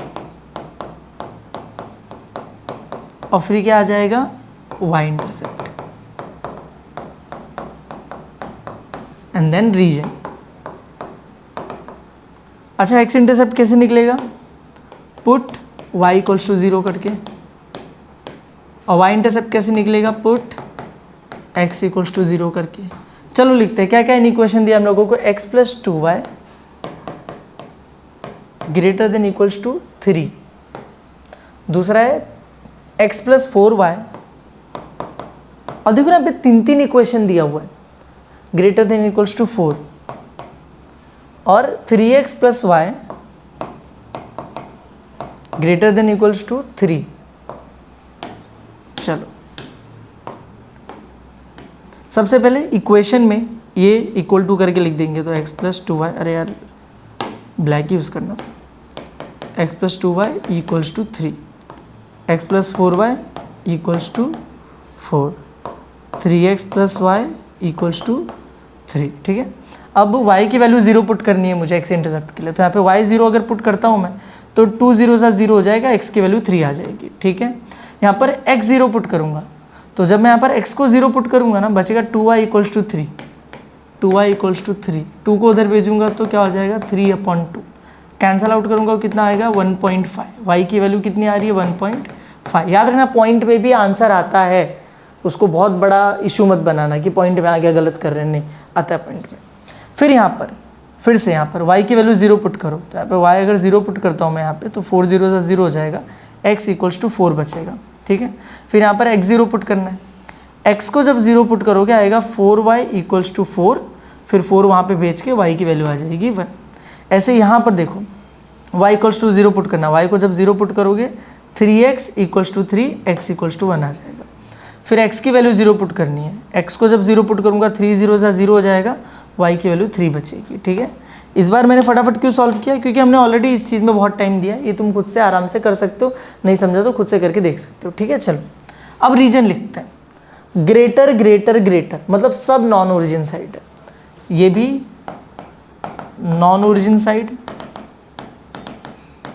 ये भी नॉन ओरिजिन साइड, ये भी नॉन ओरिजिन साइड। अब चलो फटाफट से बनाते हैं हमारा ग्राफ। तो ग्राफ के लिए पहले तो एक्सेस बना लेते हैं, हम लोग नंबरिंग करेंगे, ये हो गया 0, ये x एक्सेस, ये y एक्सेस। लेकिन नंबरिंग करने से पहले देखना पड़ेगा ना किन वैल्यूज़ की ज़रूरत है हम लोगों को, तो 3 4 1 3 4 1 का टेबल चल जाएगा। ठीक है, तो चलो 1 2 3 4 करते हैं। यहाँ पे 0 है, ये 1 2 3 4 5 6 बहुत है, 1 2 3 4 5 6 मोर देन इनफ। ठीक है, एक एक लाइन बनाते हैं। पहली लाइन क्या दी हुई है, 3x पे 3 y पे 1.5, x पे 3 ये रही, y पे 1.5, 1.5 मतलब 1 और 2 के बीच में, 1.5 1 और 2 के बीच में एक और आधा। ठीक है, इन दोनों को जोड़ेंगे, हमारी पहली लाइन बन जाएगी। यहाँ से थोड़ा सा गड़बड़ है, इसको थोड़ा सा ठीक करेंगे, डन। ये बन गई हमारी पहली लाइन। इक्वेशन क्या है इस लाइन का वो देख के लिख लेते हैं। तो equation is x plus 2y equals to 3, तो मैं पे लिख लेता हूँ x plus 2y equals to 3, ये पहला लाइन बन गया। दूसरे के लिए मुझे क्या करना है, 4 और 1, x पे 4 y पे 1 लेना है, तो x पे 4 विच इज़ हियर, y पे 1 विच इज़ हियर, इन दोनों को जोड़ के एक लाइन बनानी है। चलो बनाते हैं, हो गया, हाँ प्रॉपर जुड़ गया एकदम, ये हो गया। और ये क्या था, x plus 4y equals to 4, I think ऐसे ही था ना इसका इक्वेशन, हाँ x plus 4y equals to 4 था।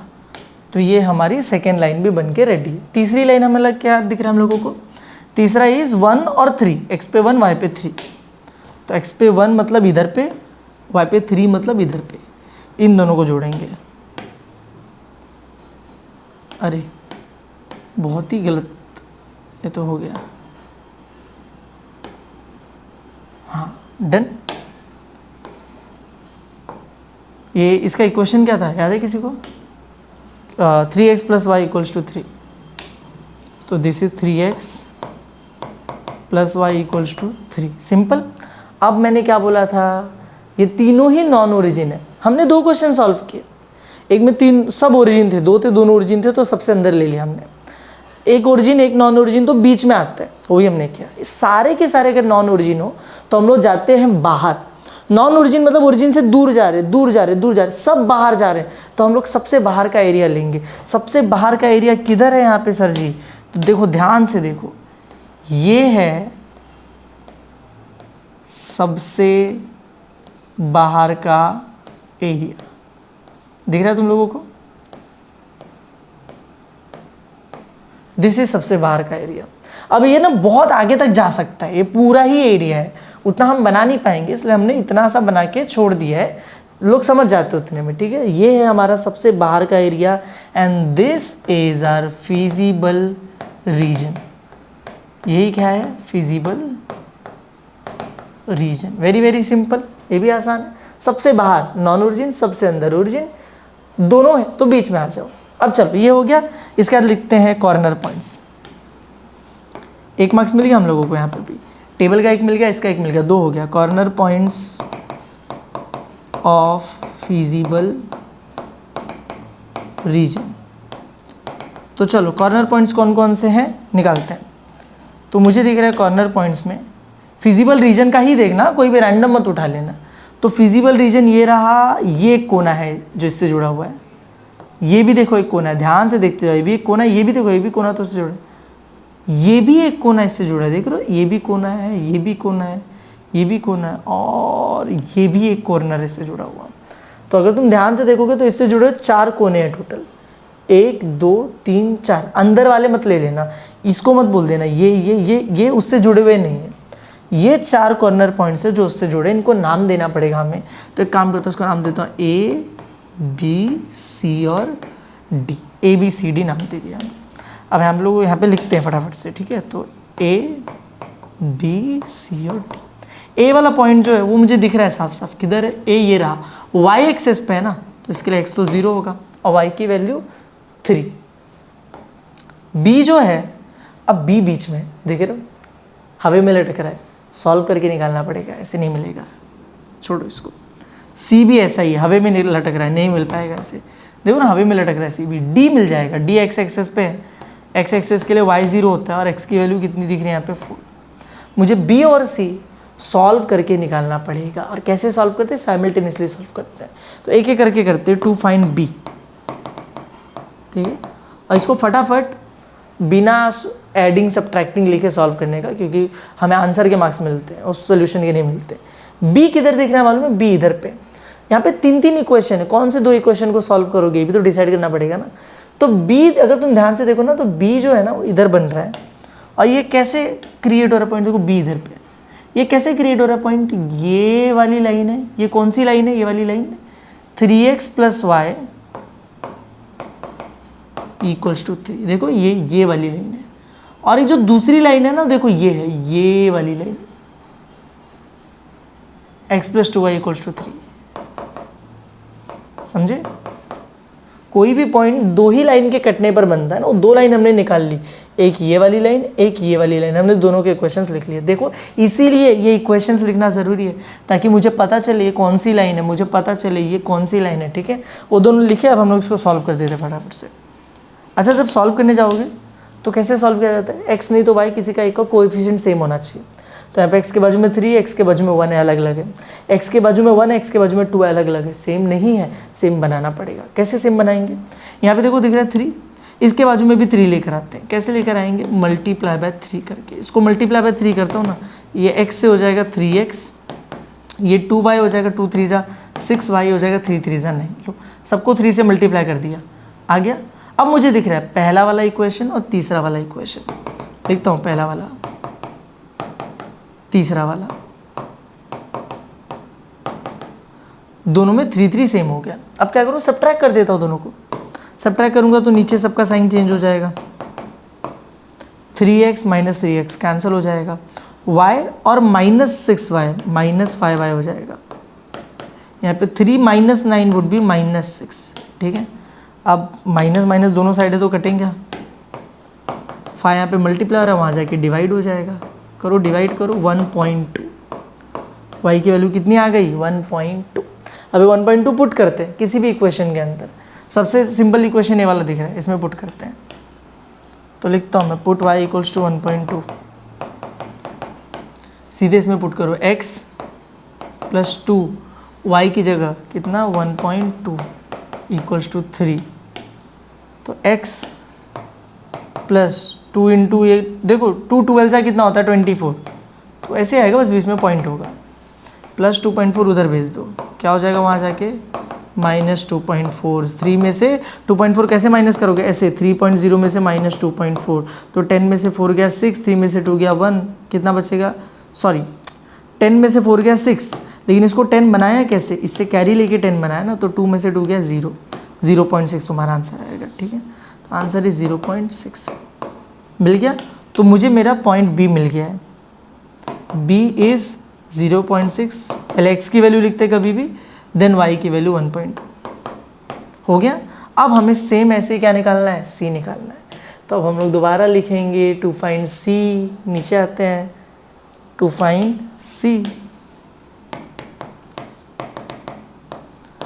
अब c कैसे निकालोगे, देखो कौन से दो पॉइंट्स को, कौन से दो इक्वेशंस को सॉल्व करना है, यहाँ पे c ढूंढो। देखो c ये रहा, ये देखो ये एक लाइन जा रही है x plus 2y equals to 3, ये एक लाइन जा रही है, देखो यहाँ से ये वाली लाइन जा रही है x plus 4y equals to 4, ये दोनों हम लोगों को लिखना है। x plus 2y equals to 3, x plus 4y equals to 4। ये दोनों में खासियत क्या दिख रही है, मुझे मालूम है, x और x कोएफिशिएंट सेम है, सब्ट्रैक्ट करते हैं, सब्ट्रैक्ट कर देते सीधा, तो x plus 2y equals to 3, x plus 4y equals to 4, subtract करेंगे, सब्ट्रैक्ट करते ही नीचे सबका साइन हो जाएगा चेंज, ये माइनस, ये भी माइनस, ये भी माइनस, ये दोनों हो जाएंगे कैंसिल। 2y में से माइनस 4y करोगे तो माइनस 2y बचेगा, 3 में से माइनस 4 करोगे माइनस 1 बचेगा, माइनस माइनस गया, 2 को उधर भेज दो, यहाँ पे मल्टीप्लाई हो रहा है, वहाँ पे जाके डिवाइड हो जाएगा, कैंसिल आउट करोगे तो कितना आ जाएगा 0.5। लो y की वैल्यू मिल गई। अब y की वैल्यू को पुट कर दो कहीं पर भी, पहले वाले में पुट करते हैं ना, तो पुट y इक्वल्स टू 0.5, तो x प्लस 2 y की जगह कितना आ गया 0.5 equals to 3, x plus 2 into 0.5 करोगे तो आंसर आ जाएगा 1 इक्वल्स टू 3। आधा का डबल कितना होता है, एक ही होता है ना, प्लस 1 को उधर भेज दो, माइनस 1 कितना आ गया 2, तो देयरफॉर मुझे c मिल गया 2 0.5। ये बहुत इंपॉर्टेंट है, मालूम है तुम्हें, इक्वेशन सॉल्व करने आना चाहिए, वरना तुम फंस जाओगे, कोई भी एलपीपी का क्वेश्चन नहीं कर पाओगे, ग्राफ के आगे बढ़ ही नहीं पाओगे। ठीक है, चलो इक्वेशन एक बार सॉल्व हो गया, हमें चारों पॉइंट्स मिल चुके हैं। अब हम लोग फाइनल स्टेप पे जाएंगे, विच इज हम ऑब्जेक्टिव फंक्शन लिख के उसमें सबकी वैल्यूज पुट करेंगे। क्या दिया ऑब्जेक्टिव फंक्शन बताओ, z equals to 6x plus 2y, तो लिखते हैं 6x प्लस 2y, अरे z तो लिखा ही नहीं। अब हम लोगों को इसमें क्या क्या पुट करना है, पहले तो पॉइंट A, फिर पॉइंट B, फिर पॉइंट C, फिर पॉइंट D, सारे पॉइंट्स पहले लिख लेते हैं, बार बार हम लोगों को पीछे आगे नहीं करना पड़ेगा। तो अभी हमने C निकाला था 2,0.5, तो C लिख लेता हूँ 2,0.5। हमने ऊपर B निकाला था 0.6, 1.2, तो ये भी लिख लेते हैं 0.6, 1.2, और A और D तो हमने ऊपर ही निकाल लिया था ना, 0340, 0340। अब बस पुट करना है यहाँ पे, तो देखो यहाँ पे z इक्वल्स टू 6, x की जगह 0, y की जगह 3, ये हो जाएगा 0, 2 3 जा 6 हो गया। यहाँ पर z इक्वल्स टू 6, x की जगह 0.6 प्लस 2, y की जगह 1.2, ठीक है। अब देखो मल्टीप्लाई करो, 6 6 जा 36 होता है, तो ये हो जाएगा 3.6, पॉइंट के बाद एक डिजिट, यहाँ पे 2 12 जा 24 होता है, तो हो जाएगा 2.4, पॉइंट के बाद एक डिजिट, दोनों को ऐड करोगे 3 2 5 होता है, और ये दोनों मिलके 1 हो जाएंगे, तो आंसर आ जाएगा 6, करके देख लेना। ठीक है, z इक्वल्स टू देखो 6, x की जगह क्या आ जाएगा 2 प्लस 2, वाई की जगह क्या आ जाएगा 0.5, ठीक है। फिर 6 2 ज़ा 12, फिर ये हो जाएगा 1 और आंसर कितना आ जाएगा 13। ऐसे ही z इक्वल्स टू 6, 4 आ जाएगा x की जगह पे, प्लस 2, y की जगह पे क्या आ जाएगा 0, तो 6 4 ज़ा 24 प्लस 2 4 ज़ा 2 0 ज़ा 0, लिखने की ज़रूरत ही नहीं, ठीक है। हो गया, सारे आंसर्स मिल गए। अब क्वेश्चन दिया था मिनिमाइज करने के लिए, तो मुझे दिख रहा है कि यार आंसर यहाँ पर भी वही है, यहाँ पर भी वही है, दो ऐसे जगह हैं जहाँ पर 6 6 आया है और यही मिनिमम वैल्यू है, तो मैं दोनों ही लिख दूंगा ना आंसर के अंदर। मैं यहाँ पे लिख दूंगा z इज मिनिमम एट, कौन सा पॉइंट है, a और b, a विच इज 0,3 पे है एंड b विच इज कितना है 0.6, 1.2, दोनों पे ही चलेगा। एंड मिनिमम वैल्यू इज, इसकी मिनिमम वैल्यू इज 6। आसान है एकदम, बस खत्म हो गया क्वेश्चन। समझा तुम लोगों को, आसान था, 4 मार्क्स मिल गए हमें। आगे बढ़े, आगे देखते हैं। अगर मैक्सिमाइज होता तो बस आंसर बदल जाता। यहाँ पर हम लोग आंसर में लिखते ये 24 वाला, maximum at D4,0, maximum value is 24। आगे बढ़ेंगे, next paper which is March 2023, objective दिया है, लास्ट में करते हैं, पहले क्वेश्चंस पे चलते हैं। अब यहाँ पे क्या दिया है, LPP सॉल्व करने को दिया है और सिंपल है यार, 2 ही इक्वेशन है, एक में लेस देन इक्वल टू, एक में ग्रेटर देन इक्वल टू है। आई थिंक ये सेम क्वेश्चन है जो हमने सॉल्व किया था, लेस देन ग्रेटर, बीच में शेडिंग हो रही थी, सेम टू सेम क्वेश्चन है। उधर 3 मार्क्स के लिए दिया था, इधर 4 मार्क्स के लिए दिया है। देख रहे हो, किसी को 3 मिल रहा है, उसी का किसी को 4 मिल रहा है, सेम ही क्वेश्चन है, नंबर्स भी सेम है, देख लो, ठीक है। सेम लिख देता हूँ यहाँ पे मैं, हमने सॉल्व किया था। आगे बढ़ते हैं, फिर ये अगला पेपर जुलाई 2022 हम लोगों को ऑब्जेक्टिव दे दिया है, लास्ट में देखते हैं। और 4 मार्क्स के लिए सॉल्व करने को देखो 2 इक्वेशन है, दोनों में greater than equal to, greater than equal to मैंने करा दिया। ग्रेटर ग्रेटर तो सबसे बाहर वाले पार्ट को क्या करो, शेड करो। 2 ही इक्वेशन है, आसान रहेगा बहुत, कर लेना खुद से, ठीक है। आगे देखो, हाँ ये आया ना कुछ अलग क्वेश्चन। तो 3 मार्क्स के लिए हम लोगों को मार्च 2022 में क्या दिया हुआ था, फॉर्मुलेट द LPP वाला क्वेश्चन है, देखो ना लिखा है फॉर्मुलेट द LPP। अब इसको कैसे सॉल्व करते हैं सिखाया था, वैसे ही हम लोग इसको सॉल्व करेंगे। सबसे पहला पार्ट होता है हमारा डिसीजन वेरिएबल। 2 डिसीजन वेरिएबल्स होंगे, एक को x मानेंगे, एक को y, कि किस चीज़ की वैल्यू हम पता करने की कोशिश कर रहे हैं।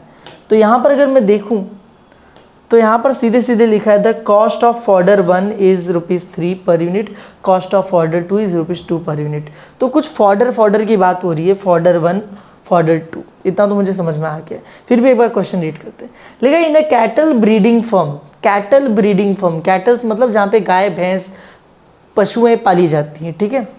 तो एक कैटल ब्रीडिंग फर्म है, it is prescribe that food ration for 1 animal and must contain 14, 22 and 1 unit of nutrient A and B and C, ठीक है। डॉक्टर ने बोला है कि जो तुम गाय भैंस जो भी पाल रहे हो, कैटल्स को तुम पाल रहे हो, उनको न्यूट्रिएंट्स देना बहुत इंपॉर्टेंट है। कौन कौन से न्यूट्रिएंट, A, B, C, और उनकी भी एक वैल्यू बता के गया है कि भाई इतनी तो कम से कम उनको चाहिए, इतनी इतनी इतनी, ठीक है, वो तो चलेगा। आगे बोलता है 2 different kinds of fodder are available. अब हम लोग उनको 2 अलग अलग तरीके के फॉर्डर दे रहे हैं। फॉर्डर मतलब चारा समझ लो, जो उनको खिलाया जाता है। अब फॉर्डर 1 फॉर्डर 2 2 तरीके के चारे हम लोग दे रहे हैं, ठीक है। Each unit weight of these 2 contains blah blah blah, जो भी देखो मुझे डिसीजन वेरिएबल पता चल चुका है अभी तक। फॉर्डर 1 फॉर्डर 2, कितना फॉर्डर 1 दूँ कितना फॉर्डर 2 दूँ, यही डिसाइड करना है, ठीक है। वो भी वेट डिसाइड करेंगे ना, चारा गिनेंगे थोड़ी 1 2 वेट, ठीक है। तो मैं यहाँ पे लिखता हूँ let weight of, actually weight भी नहीं, यहाँ पर यूनिट है, देखो यूनिट, ठीक है, वेट ही है एक्चुअली यार। Each of the weight of these 2 contains. अब देखो हमें समझ में नहीं आ रहा है कि यहाँ पे फॉर्डर वेट में दिया जा रहा है या फिर यूनिट बना के दिया जा रहा है। तो एक काम करते हैं, हम लोग लिखते हैं let units of fodder 1, simple. अगर मैं यूनिट लिख दूँ तो सब कुछ कवर हो जाएगा ना उसमें, BX और ऑफ फॉर्डर 2 BY, सिंपल। मैंने एक चारे को x यूनिट मान लिया, एक को y यूनिट्स मान लिया, ठीक है, अच्छी बात है। ये मेरा डिसीजन वेरिएबल हो गया। अब मुझे कंस्ट्रेंट्स लिखने हैं। कंस्ट्रेंट्स कैसे लिखूंगा मैं, क्या क्या लिमिटेशंस हमें दी गई हैं। तो देखो ऊपर दिया हुआ था, बोला था कि the food ration for one animal must contain 14, 22 and 1 unit of nutrient A, B and C, कि जो भी खाना तुम उस कैटल को खिलाओगे उसमें कम से कम इतना न्यूट्रिएंट ए होना चाहिए, इतना न्यूट्रिएंट बी होना चाहिए और इतना न्यूट्रिएंट सी होना चाहिए, इतना तो होना ही चाहिए, समझे। तो उसको ना एक काम करते हैं, इस टेबल में हम लोग लेकर आते हैं ज़रा। तो ये टेबल में लिखा है न्यूट्रिएंट ए, तो मैं यहाँ पर लिख देता हूँ, यहाँ पर मिनिमम कितना मिलना चाहिए उसको न्यूट्रिएंट ए, 14, ठीक है। फिर मिनिमम न्यूट्रिएंट बी कितना मिलना चाहिए उसको, 22। फिर मिनिमम न्यूट्रिएंट सी कितना मिलना चाहिए उसको, 1, ठीक है। मैंने लिख दिया न्यूट्रिएंट ए कम से कम 14, न्यूट्रिएंट बी कम से कम 22, न्यूट्रिएंट सी कम से कम 1, इतना तो उसको मिलना ही चाहिए, ठीक है, अच्छी बात है।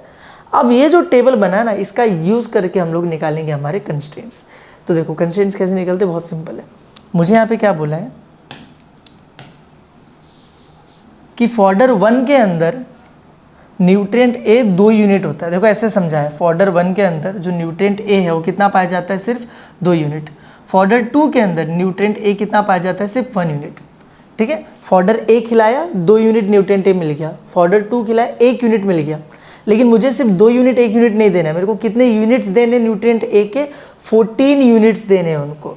तो मैं सिंपली लिखता हूँ कि फॉर्डर 1 यानी कि x, इसमें 2 यूनिट मिल रहे हैं। फॉर्डर 2 यानी कि y, इसमें 1 यूनिट मिल रहा है। और ये दोनों मिलाकर कितने होने चाहिए, कम से कम 14 होने चाहिए। तो it is simply 2x, 2 unit मिल रहा है फॉर्डर ए में, फॉर्डर 1 में, 1y मतलब y, 1 यूनिट मिल रहा है फॉर्डर 2 के अंदर, और कम से कम मुझे कितना चाहिए, 14। कम से कम मतलब ग्रेटर देन इक्वल टू, कम से कम 14 चाहिए, मतलब 14 चलेगा, उससे ज़्यादा चलेगा, उससे कम नहीं चलेगा, ठीक है। तो फॉर्डर 1 खिलाओगे 2 यूनिट मिलेगा, फॉर्डर 2 में 1 यूनिट, लेकिन जोड़ जाड़ के 14 नहीं तो उसके ऊपर ही होना चाहिए। ऐसे बी के लिए भी करेंगे, 2x 3y, 2x plus 3y, कम से कम कितना मिलना चाहिए, 22। ऐसे सी के लिए भी करेंगे, 1x 1y, 1x 1y, कम से कम कितना मिलना चाहिए, 1 यूनिट मिलना चाहिए। सिंपल, ख़त्म हो गया, ये बन गए कंस्ट्रेंट्स हमारे, ठीक है। अब आगे बढ़ते हैं। लास्ट में क्या दिया था हम लोगों को ऑब्जेक्टिव फंक्शन लिखना होता है। ऑब्जेक्टिव फंक्शन किधर होता है, ऑब्जेक्टिव फंक्शन मतलब किसको मिनिमाइज या मैक्सिमाइज करने की कोशिश कर रहे हैं। तो यहाँ पे लास्ट में लिखा है मिनिमाइज द कॉस्ट, तो हम लोग कॉस्ट को z मान लेंगे, लेट कॉस्ट बी z। तो अब कॉस्ट कैसे निकलेगा, वहाँ पे दिया होगा, देखो लिख के दिया, फॉर्डर 1 जो है 3 रुपये पर यूनिट आता है, तो 3 रुपीज़ पर यूनिट हमारा फॉर्डर 1 आता है, 2 रुपये पर यूनिट हमारा फॉर्डर 2 आता है, तो 2 रुपये पर यूनिट हमारा फॉर्डर 2 आता है। तो ये हो गया, बस ख़त्म, फॉर्मुलेट कर दो, यहाँ पे लिखो फॉर्मुलेशन, क्या आ जाएगा, ऐसे लिखेंगे, मिनिमाइज करने को दिया है ना, z equals to 3x plus 2y subject to, क्या क्या थे ये सारे कंस्ट्रेंट्स लिख दो, 2x plus y less than greater than equals to 14, 2x plus 3y greater than equals to 22, x plus Y greater than equals to 1, और last में x greater than equal to 0, y greater than equal to 0। ये तो मैंने बोला था दोनों लिखने का कहीं पर भी, और बस क्वेश्चन ख़त्म हो गया। मुझे पता है तुम लोगों को पहले देख के अभी लगेगा ना कि यार सर कहाँ से कहाँ ये आपने कंस्ट्रेंट लिख दिए, कुछ समझ ही नहीं आया। थोड़ा सा समझाने की कोशिश करता हूँ, लेकिन मैं बता रहा हूँ प्रैक्टिस के साथ ज़्यादा समझ में आएगा। फॉर्डर 1 भी खिलाया जा रहा है, फॉर्डर 2 भी खिलाया जा रहा है, दोनों चारा दे रहा हूँ मैं। इसने बोला कि मैं फॉर्डर 1 अगर देता हूँ ना तो उसको न्यूट्रिएंट ए का सिर्फ 2 यूनिट ही मिलेगा। फॉर्डर 2 खिलाता हूँ तो उसको न्यूट्रिएंट ए का सिर्फ 1 ही यूनिट मिलेगा। तो 2 मिल रहा है इसमें, 1 मिल रहा है इसमें, दोनों खिला दिया तो कितना मिला, 3 यूनिट। लेकिन मुझे बोला कम से कम 14 यूनिट चाहिए, तो मैं फॉर्डर 1 ज़्यादा खिलाऊंगा ना, फॉर्डर 2 ज़्यादा खिलाऊंगा। तो अब बहुत सारे फॉर्डर 1 खिला रहा हूँ, बहुत सारे फॉर्डर 2 खिला रहा हूँ, मुझे नहीं पता कितने खिला रहा हूँ। तो कितने फॉर्डर ए खिला रहा हूँ उसको हमने x माना था, कितने फॉर्डर 2 खिला रहा हूँ उसको y माना था। तो मान लो मैं x टाइम्स फॉर्डर 1 खिलाऊंगा, उसको x टाइम्स फॉर्डर 1 खिलाऊंगा और हर बार उसको 2-2 यूनिट मिलते जाएगा। तो जब समझो मैंने 4 बार उसको फॉर्डर 1 खिलाया, 4 बार फॉर्डर 1 खिलाया, हर बार 2-2 यूनिट उसको मिला, तो उसको मिल गया ना 8 यूनिट। तो इसलिए हमने लिखा है 2x, समझे कि इतना उसको यूनिट ऑफ ए मिलेगा। ऐसे ही बी के लिए भी, ऐसे ही मतलब फॉर्डर 2 के लिए भी लिखा है, और दोनों मिला के 14 से ऊपर ही होना चाहिए, 14 नहीं तो 14 से ऊपर, कम से कम 14 बोला था इसलिए। ऐसे ही सब हो रहा है, ठीक है। चलो एक बार इसको देख लोगे अच्छे से समझ जाएगा। आगे बढ़ते, 3 मार्क्स का क्वेश्चन था। फिर सॉल्व करने के लिए दिया हुआ है एक लेस देन एक ग्रेटर देन, मतलब तुम्हें पता है बीच में शेडिंग होगी और तुम्हें सॉल्व करना आता है, खुद से कर लेना। और ये हो गया लास्ट में, अगेन सॉल्व करने के लिए दिया है, फैब 2020 का क्वेश्चन है। और एक लेस देन एक ग्रेटर देन, अगेन तुम्हें पता है बीच में शेड होगा, फिजिबल रीजन आएगा, तुम इसको सॉल्व कर सकते हो बहुत इजीली, ठीक है। बस इतने ही थे हमारे पास स्लाइड्स। अब फटाफट से ऑब्जेक्टिव्स करते हैं, ठीक है। अब तुम्हें ऑब्जेक्टिव्स बहुत अच्छे से समझ में आएंगे क्योंकि तुमने क्वेश्चन सॉल्व किए, तुमने कॉन्सेप्ट्स पढ़े क्वेश्चन में भी। पहला लिखा है the region represented by the inequality y less than equals to 0 lies in dash quadrants.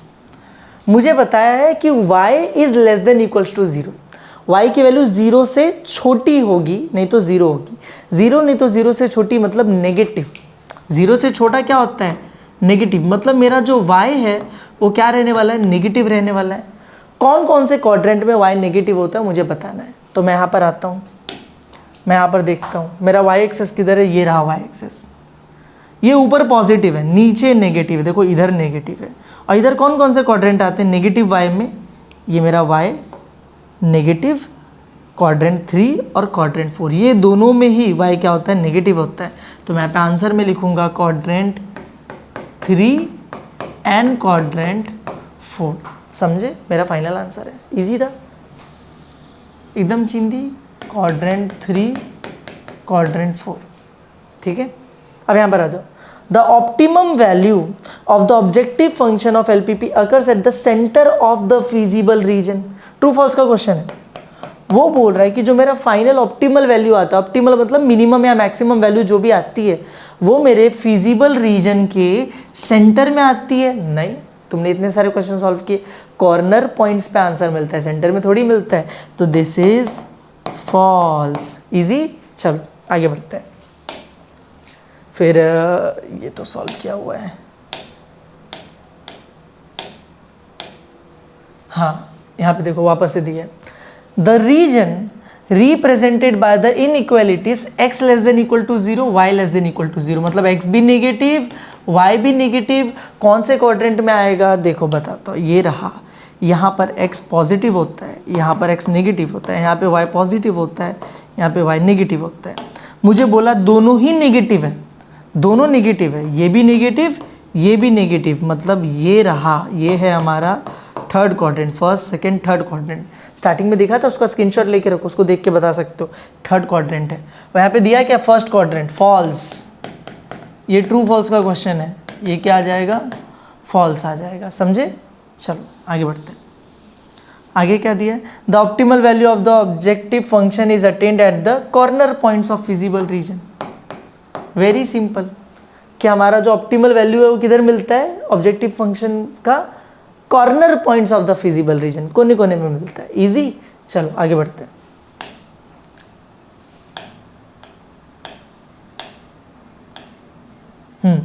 वापस से एक आया, बोला the corner points of the feasible region are this. Wow, मुझे कॉर्नर पॉइंट्स पहले से दिए हुए हैं इस बार, ये मेरे कॉर्नर पॉइंट्स हैं और मुझे बताना है then maximum value of this objective function. Maximum value कितनी होगी? पता है क्या है, हमारे पूरे सोल्यूशन का लास्ट स्टेप होता था ना, हमें सारे पॉइंट्स मिल जाते थे, हम उठा के जेड में पुट करते थे, फिर देते थे कौन सा मैक्सिमम मिनिमम। ये वो वाला स्टेप है, वो यहाँ पर दे दिया एज एन ऑब्जेक्टिव। तो चलो करते हैं ना, z equals to 4x plus 5y put करते हैं एक एक करके। पहले 0 0 0, 0 तो z इक्वल टू 4x की जगह 0, 5y की जगह 0, 0 ही आ जाएगा। फिर दूसरा क्या दिया 3,0, z इक्वल्स टू 4x की जगह 3 प्लस 5y की जगह 0। देखो 4 3 ज़ा 12 और ये 0 तो 12 आ जाएगा। अब ऐसे ही तीसरा वाला पुट करते हैं, कितना दिया है 2,1,